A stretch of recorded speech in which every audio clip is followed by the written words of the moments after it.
السلام علیکم۔ 154 ہم نے آیتیں جو ہیں وہ سورۃ انعام کی کر لی تھیں۔ آج جو ہے وہ لاسٹ جو ہے رکوع ہے، اس میں جو ہے ہمارا سورۃ انعام جو ہے وہ کمپلیٹ ہو جائے گی، پھر ہم جو ہے وہ اگلی سورت سٹارٹ کریں گے۔ سورۃ انعام کے بعد جو ہے سورۃ اعراف جو ہے وہ سٹارٹ ہم کریں گے انشاءاللہ۔ 156 154 155 سے سٹارٹ کرتے ہیں۔ وَهَذَا اور یہ کتاب ان کتاب ہے انزل اتاری نہ ہم نے اس کو جو ہے وہ کتاب کی طرف اشارہ کیا جا رہا ہے کہ ہاذا کا مطلب ہے ہاذا کتاب، ہاذا یہ کتاب، یہ جو ہاذا نا یہ اس میں اشارہ ہے، تو یہ جو کتاب اللہ تعالیٰ اشارہ کریں کہ یہ جو کتاب ہے نا اس کو ہم نے نازل کیا ہے مبارکن، جو کہ ایک برکت ہے، برکت والی کتاب ہے، فتبعوہ تو تم اس کی پیروی کرو۔ فتبی تابع، تابع جو ہے نا پیروی کو اطاعت کو کہتے ہیں، تے بے عین تاب، تو یہ جو تابعی ہوئی مطلب پیروی کو کہا جا رہا ہے۔ ہو مطلب اس ہو جو ہے وہ اشارہ کر رہا ہے قرآن پاک کی طرف، کتاب کی طرف۔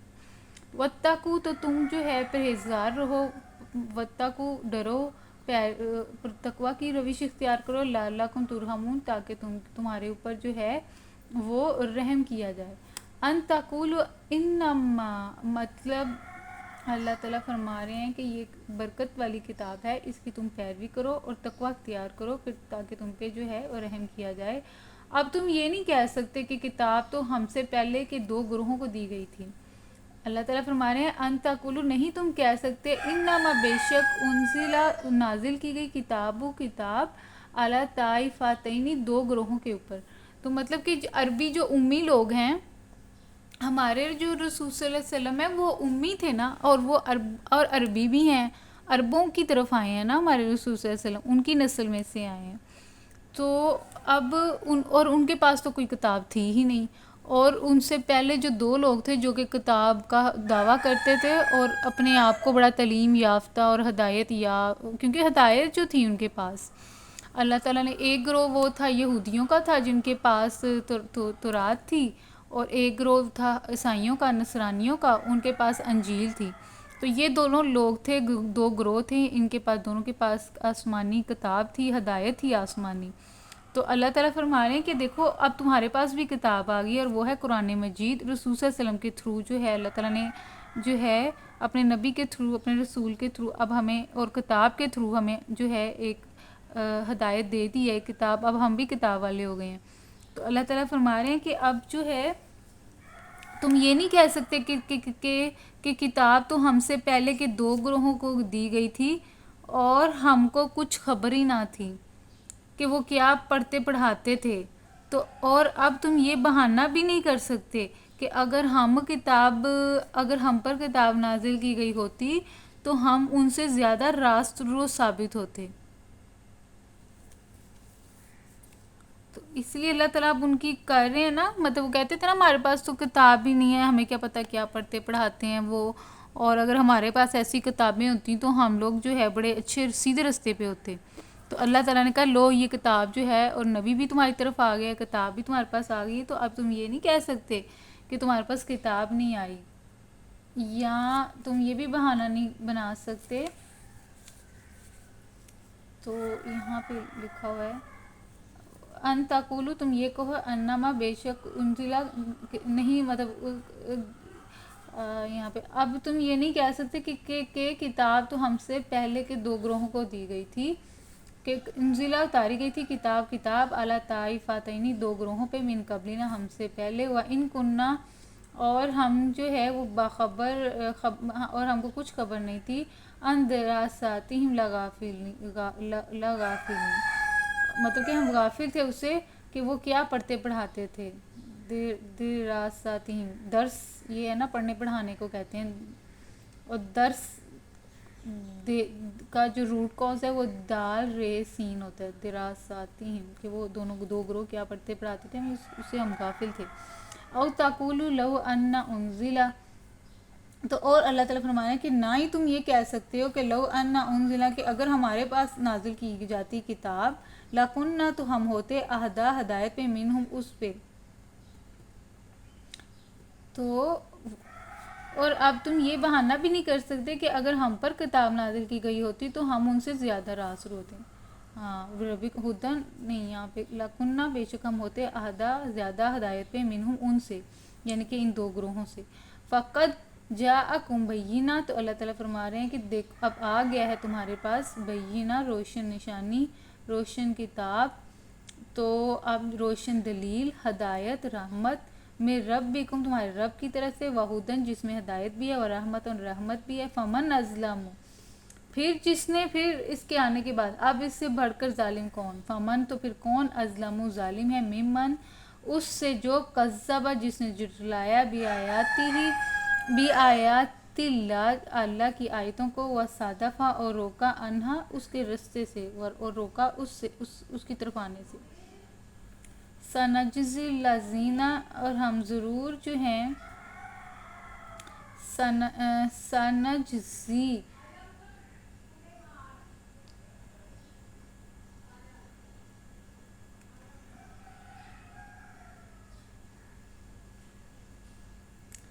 تو اللہ تعالیٰ فرما رہے ہیں کہ ہم اس کو جو ہے اللہ کی آیات کو جو جھٹلائے اور اس سے منہ موڑے، جو لوگ ہماری آیات سے جو منہ موڑتے ہیں انہیں اس روگردانی کی پاداش میں ہم بدترین سزا دیں گے. سنجزی تو عنقریب الذین، مطلب ہم دیں گے الذین ان لوگوں کو، یصدفون جو کہ روکتے ہیں، ان آیاتنا ہماری آیتوں سے، سوء العذاب، سوء برا عذاب بیما کانو یصدفون اس وجہ سے جو وہ روکتے ہیں. مطلب اللہ کے راستے سے جو لوگ روکتے ہیں خود بھی ایمان نہیں لے کر آتے اور دوسرے لوگوں کو بھی نہیں لے کر آنے دیتے. اللہ کے راستے سے جو روکتے ہیں ان کو جو ہے اللہ تعالیٰ جو ہے سخت سزا دیں گے. حل ینظرون، کیا اب لوگ اس کے منتظر ہیں، الا ان تاتیہم الملائکۃ کہ جو ہیں ان کے سامنے اب آ جائیں فرشتے، او یاتی ربک، یا پھر تمہارا رب خود آ جائے، او یاتی بعض آیات ربک، یا تمہارے رب کی بعض کھلی نشانیاں نمودار ہو جائیں، او یا یاتی آ جائیں بعض آیتیں ربک، آپ کے رب کی بعض آیتیں واضح ہو جائیں. یوم یاتی بعض آیات ربک، یوم جس روز یاتی آ گئیں بعض آیات ربک آپ کے رب کی آیتیں جو ہیں واضح یعنی نشانیاں، لا ینفع تو پھر نہیں نفع دے گا نفسن کسی جان کو، ایمانہا اس کا ایمان. مطلب اللہ تعالیٰ فرما رہے ہیں کہ یہ کیوں نہیں ایمان لے کر آ رہے، کتاب ان کے پاس آ گئی ہے، ہدایت ان کے پاس آ گئی ہے، ہر چیز اللہ تعالیٰ نے سریعام کھلی جو نشانی ہے وہ بتا دی ہیں، تو یہ لوگ پھر بھی کیوں نہیں ایمان لے کر آ رہے اور دوسرے لوگوں کو بھی روک رہے ہیں. تو اللہ تعالیٰ فرما رہے ہیں کہ کیا یہ اس چیز کا انتظار کر رہے ہیں کہ ان کے سامنے اب فرشتے آ جائیں، یا پھر میں خود ان کے سامنے آ جاؤں، یا پھر جو میں نے کچھ نشانیاں بتائی ہیں وہ آ جائیں.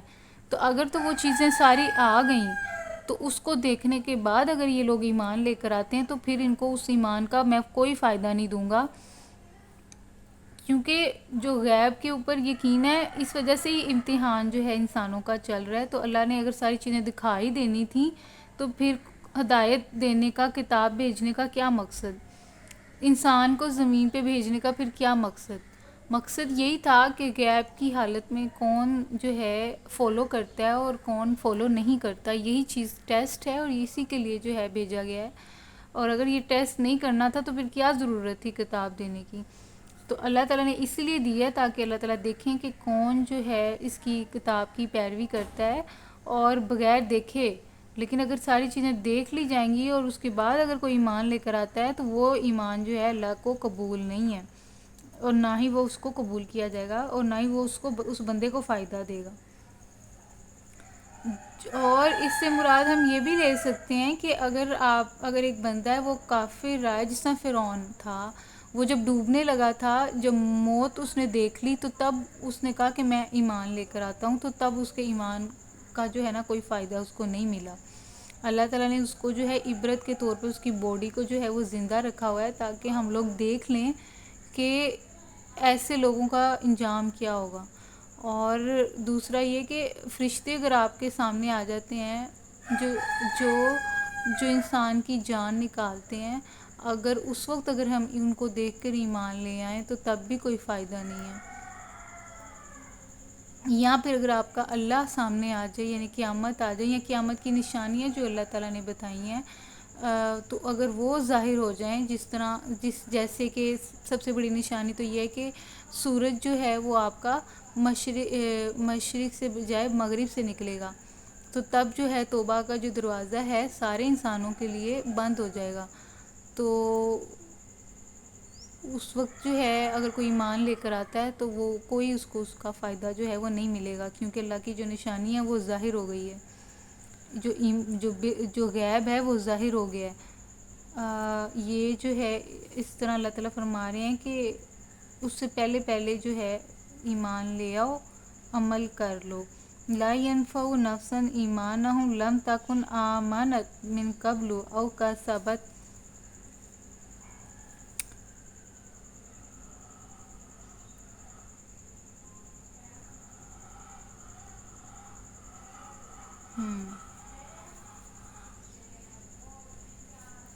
لا ينفع نہیں اس کو فائدہ دے گا نفسن کسی جان کو ایمانوہا اس کا ایمان لم تکن، اور اللہ تعالیٰ فرما رہے ہیں کہ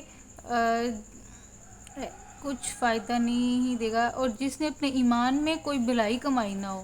لم تکن آمنت من قبل او کسبت فی ایمانہا خیرا.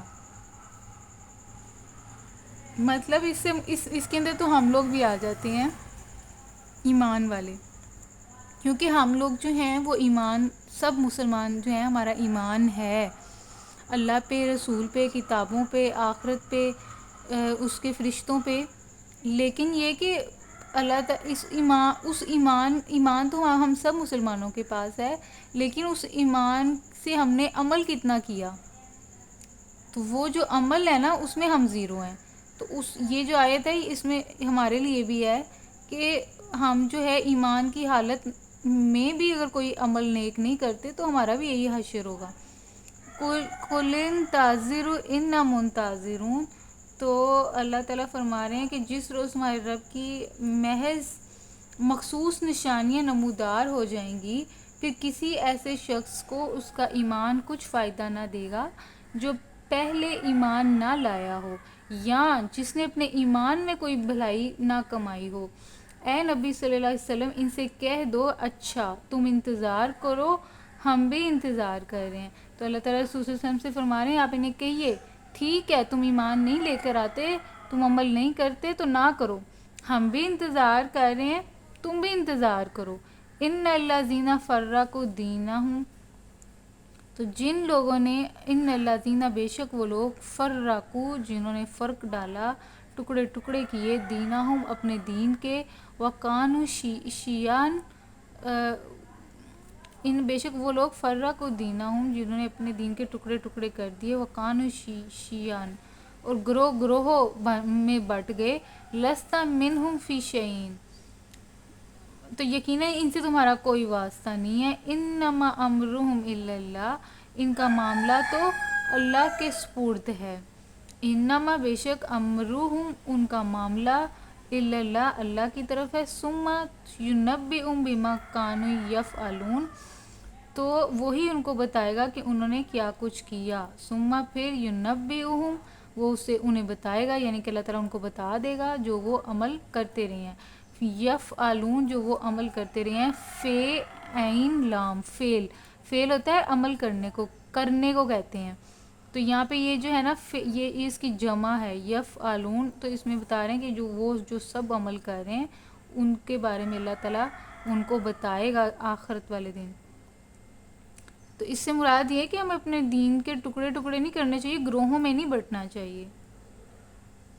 آج تو ہمارے بہت زیادہ گروہ ہیں، اہل حدیث ہے، دیوبند ہے، بریلوی ہیں، اور مطلب کافی جو ہیں فرقے ہیں. تو وہ پھر سمجھ نہیں آتی کہ کون ٹھیک ہے تو کون ٹھیک نہیں ہے. اور صرف گروہ نہیں بن گئے بلکہ ان کی اپنی اپنی مسجدیں بھی بن گئی ہیں. مطلب یہ کہ وہ ایک دوسرے کے پیچھے نماز پڑھنے کو بھی تیار نہیں ہے. تو پھر دین کہاں گیا؟ تو اس لیے اللہ تعالیٰ نے جو ہے نا گروہوں میں اور اس طرح فرقہ بازی سے ہمیں منع کیا ہے. ہمیں چاہیے کہ صرف اللہ تعالیٰ نے ہم نے سورۃ بقرہ میں شاید پڑھا تھا جس میں اللہ تعالیٰ نے کہا تھا کہ میری رسی کو مضبوطی سے تھام لو, اور وہ جو رسی ہے وہ قرآن پاک ہے جس کا ایک سرا تمہارے پاس ہے, دوسرا سرا میرے پاس ہے. تو اس سے تم جو ہو اکٹھے رہو گے اور جو ہے گروہوں میں نہیں بٹو گے, تقسیم نہیں ہوگی تمہاری. تو وہ پھر اس کا مطلب اس آیت سے تو پھر ہمیں یہ پتہ لگتا ہے کہ ہمیں قرآن پاک کو پکڑ لینا چاہیے بس, اور باقی چیزیں آپ بھول جائیں. اور قرآن پاک میں ساری چیزیں آپ کو مل جاتی ہیں, اور جن آیتوں کی آپ کو سمجھ میں نہیں آتی تو وہ پھر حدیث اگر ہم پڑھتے ہیں تو اس سے ہمیں قرآن پاک کی وہ جو ہے اس کی اور زیادہ سمجھ جو ہے ہماری بڑھ جاتی ہے. حدیثوں سے جو ہے ہمیں وہ لنک اگر ہم کریں قرآن پاک کی آیتوں سے تو وہ پھر جو ہے نا قرآن پاک کی آیتوں کا اور زیادہ مفہوم جو ہے ہمیں جو ہے ڈیٹیل میں سمجھ آ جاتا ہے, اس کا کانٹیکسٹ سمجھ آ جاتا ہے. تو اس سے یہ پتہ لگتا ہے, لیکن مین چیز آپ کی قرآن پاک ہے اور حدیث بھی ہے. حدیث سے یہ ہے کہ آپ کو قرآن پاک کی جو آیتیں ہیں ان کے بارے میں مزید جو ڈیٹیل ہے وہ آپ کی سمجھ جو ہے وہ بڑھا دیتی ہیں. تو اگر ہم ان دونوں چیزوں کو فالو کریں تو کافی ہے ہمارے لیے, ساری چیزیں ہیں ان دونوں کے اندر. گروہوں میں بٹنے کی کیا ضرورت ہے. من جاء بالحسنۃ, اور جو اللہ کے حضور نیکی لے کر آئے گا, من جاء اور جو کوئی آئے گا, بالحسنۃ نیکی کے ساتھ, فلاح عشر امثالہا تو اس کے لیے 10 گنا اجر ہے. یعنی کہ اگر ہم جو اللہ کے حضور نیکی لے کر آئے گا اس کے لیے 10 گنا اجر ہے. ومن جاء اور جو کوئی آئے گا, بالسیئۃ مطلب کہ اگر کوئی برائی لے کر آئے گا تو فلا یجزا الا مثلہا تو اس کو اتنا ہی بدلہ دیا جائے گا جتنا اس نے قصور کیا, جتنا اس نے کیا. وَهُمْ لَا يُظْلَمُونَ اور اس کے اوپر ظلم نہیں کیا جائے گا. مطلب اس سے مراد یہ ہے کہ اگر میں ایک نیکی کرتی ہوں تو مجھے اس کا 10 گنا اجر ملے گا. مطلب اللہ تعالیٰ اسے ڈبل کر رہے ہیں, ڈبل ٹرپل کر رہے ہیں. لیکن اگر میں گناہ کرتی ہوں تو اس کو اللہ تعالیٰ دیکھیں ڈبل ٹرپل نہیں کر رہے, جتنا میں نے گناہ کیا صرف اتنا ہی وہ رہے گا اللہ کے ہاں, اس کو اللہ تعالیٰ بڑھا نہیں رہے. تو مطلب اس سے پتہ لگتا ہے کہ اللہ تعالیٰ اگر ایک نیکی ہے تو اس کو اللہ تعالیٰ خود ہی اس کو ملٹیپلائی کر رہے ہیں. لیکن اگر میں گناہ لے کے جاتی ہوں تو اس کو اللہ تعالیٰ میرا ملٹیپلائی نہیں کرے, اس کو اتنا ہی رہنے دے رہے ہیں جتنا کہ میں نے کیا ہے. تو اس میں میرا ہی فائدہ ہے اور اللہ تعالیٰ چاہ رہے ہیں کہ میرے بندے کا جو ہے وہ فائدہ ہو. تو اس سے بھی جو ہے نا پتہ لگتا ہے کہ اللہ تعالیٰ خود چاہ رہے ہیں کہ آپ جو ہیں وہ جنت میں جائیں, آپ کا جو ہے نیکی کا پلڑا جو ہے وہ زیادہ رہے اور گناہ کا جو ہے وہ پلڑا ہلکا رہے. کل انانی ہدانی, اے نبی صلی اللہ علیہ وسلم کہو کہ میرے رب نے بالیقین مجھے سیدھا راستہ دکھایا ہے. کل کہہ دیجئے انانی بے شک مجھے ہدانی ہدایت دی ہے, ربی میرے رب نے, الی صراط مستقیم سیدھے راستے کی طرف, دینن قیما بالکل ٹھیک دین, ملت ابراہیمہ جو کہ ابراہیم کا ہے, حنیفہ یکسو, وما کانا من المشرکین اور مشرکوں میں اس سے نہ تھے. تو ابراہیم علیہ السلام جو تھے وہ یکسو تھے, حنیف تھے. اس سے مراد یہ ہے کہ حضرت ابراہیم علیہ السلام جو ہے وہ اللہ تعالیٰ سے محبت کرتے تھے, اور اللہ تعالیٰ کی محبت میں انہوں نے ساری قربانیاں دیں جو اللہ تعالیٰ نے مانگی. مثلاً حضرت حاجرہ کو ایک ایسی جگہ پر چھوڑ کر گئے جو ویران تھی, جہاں پہ نہ پانی تھا نہ خوراک تھی, صحرا تھا اور کوئی بشر نہیں تھا, کوئی مطلب ویران سا علاقہ تھا. تو اللہ کے حکم کے اوپر جو ہے انہوں نے اپنی صرف بیوی کو نہیں, اپنے چھوٹے سے بچے کو بھی چھوڑ دیا. پھر اس کے بعد اللہ تعالیٰ نے جو ہے ان کو 80 سال کی عمر میں یا اس سے بھی زیادہ ان کو اولاد دی. پھر اللہ تعالیٰ نے اتنے سال ان کو آزمایا, پھر اس کے بعد اللہ تعالیٰ نے ان کو اولاد دی, اور پھر وہ جو اولاد جو ہے وہ جو بڑی ہوئی, تھوڑی سی بڑی ہوئی, تو اللہ تعالیٰ نے کہا کہ اس کو قربان کر دو, انہوں نے وہ بھی قربان کر دی. پھر اس کے بعد نمرود کے سامنے جب وہ پیش ہوئے اور اللہ تعالیٰ کی انہوں نے بڑائی بیان کی, تو اس بندے نے ابراہیم علیہ السلام کو آگ کے اندر جو ہے پھینک دیا, اور حضرت ابراہیم جو ہے وہ آگ میں کود پڑے. اللہ تعالیٰ کی جو ہے وحدانیت کے اوپر, توحید کے اوپر اور محبت میں وہ قائم رہے. تو مطلب اس طرح انہوں نے کافی ساری قربانیاں دی ہیں.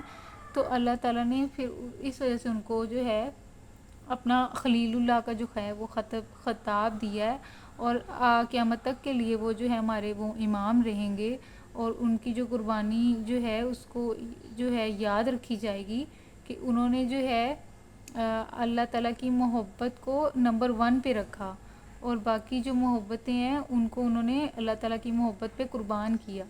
تو اللہ تعالیٰ نے اس کا جو ہے اجر کیسے دیا ہے کہ قیامت تک جو ہے وہ قربانی ہوتی رہے گی، ان کی یاد دلاتی رہے گی. حضرت حاجرہ نے جو وہاں پہ صفا اور مروہ میں جو سعی کی، 7 چکر لگائے پانی کی تلاش میں، وہ بھی قیامت تک کے لیے لوگوں کے لیے رہے گا. مطلب اس طریقے سے اللہ تعالیٰ نے جو دیکھیں ان کو بھی کتنا زیادہ اجر دیا. پھر جتنے بھی جو نبی رسول آئے ہیں وہ حضرت ابراہیم کی اولاد میں سے آئے ہیں. تو یہ پھر اللہ تعالیٰ نے بھی ان کے اوپر کافی انعامات کیے ہیں. تو وہ اللہ تعالیٰ ہمیں یہی بتا رہے ہیں کہ ہمیں جو ہے حضرت ابراہیم علیہ السلام کا طریقہ فالو کرنا ہے، اور جو ہے حضرت ابراہیم علیہ السلام کا عقیدہ یہی تھا، اللہ کے علاوہ اور کچھ نہیں، جو اللہ نے کہا اس کے اوپر عمل کیا. That's it. تو آج جو ہے آج تو بہت سارے فرقے ہیں، تو ان سارے فرقوں میں اللہ کس کے ساتھ ہے؟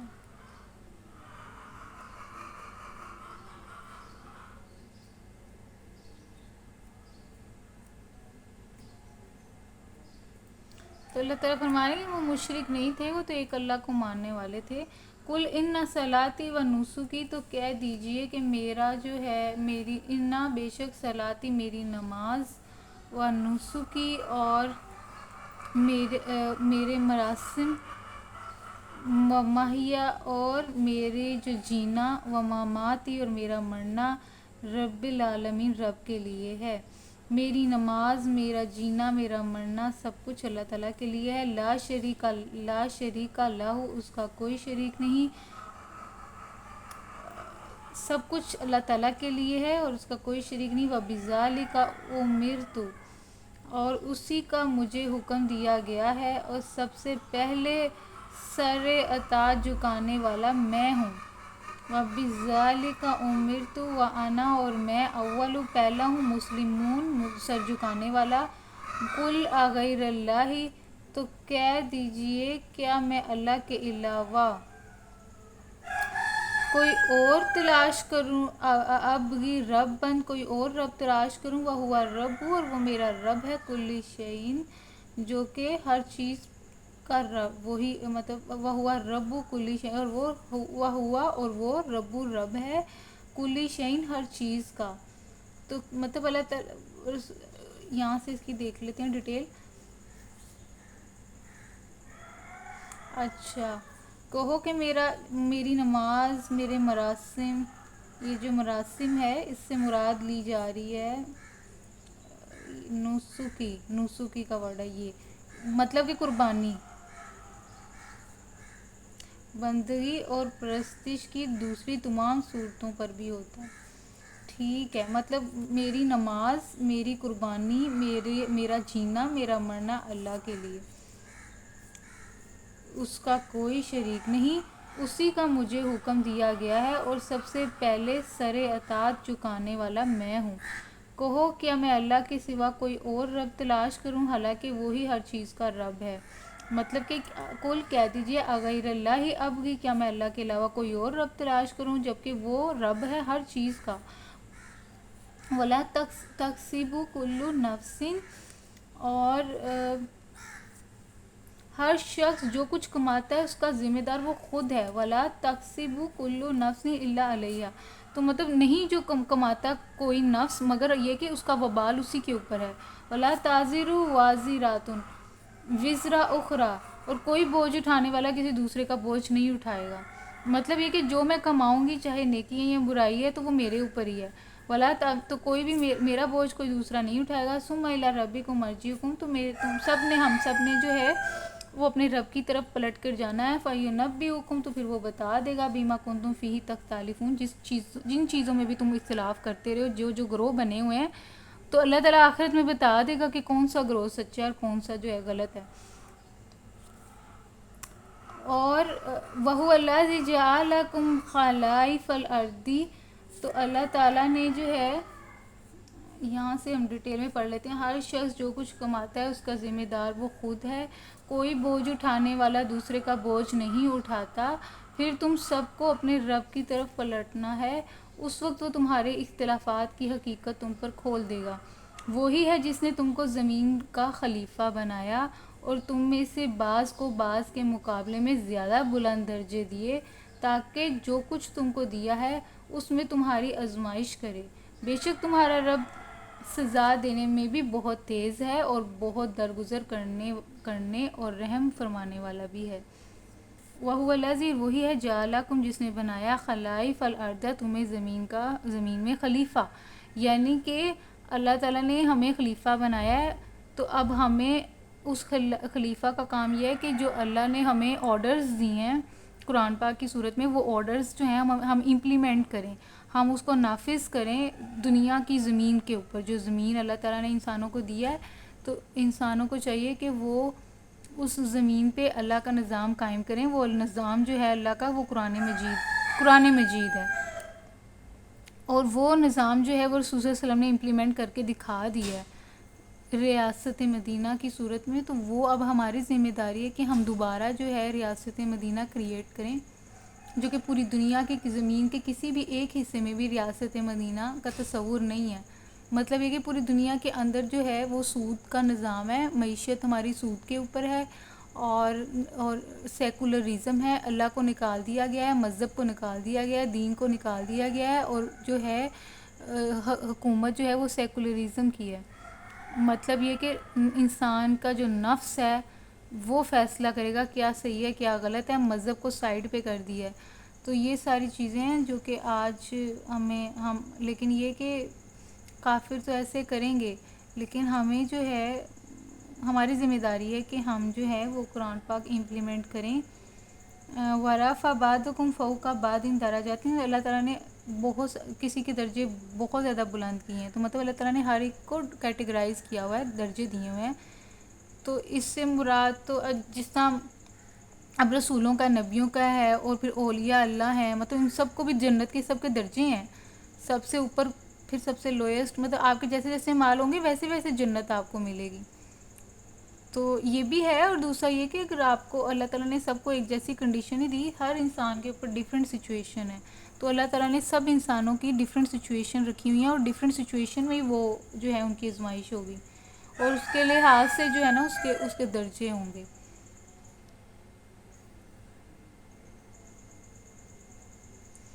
تو اسی میں اللہ تعالیٰ کے ہر انسان کی آزمائش ڈیفرنٹ ہے، اس کے درجے بھی اس کے لحاظ سے ڈیفرنٹ ہوں گے، اور جو بھی اللہ تعالیٰ نے دیا ہے ہر انسان کو اس کے لحاظ سے اس سے اتنا ہی حساب لیا جائے گا۔ اِنَّ رَبَّکَ سَرِیعُ العقاب، بے شک اللہ تعالیٰ جلد ہے حساب لینے میں، وَإِنَّهُ، بے شک وہ لغفور الرحیم، اور وہ بخشنے والا بھی ہے اور رحم کرنے والا بھی ہے۔ یہ ہے 165۔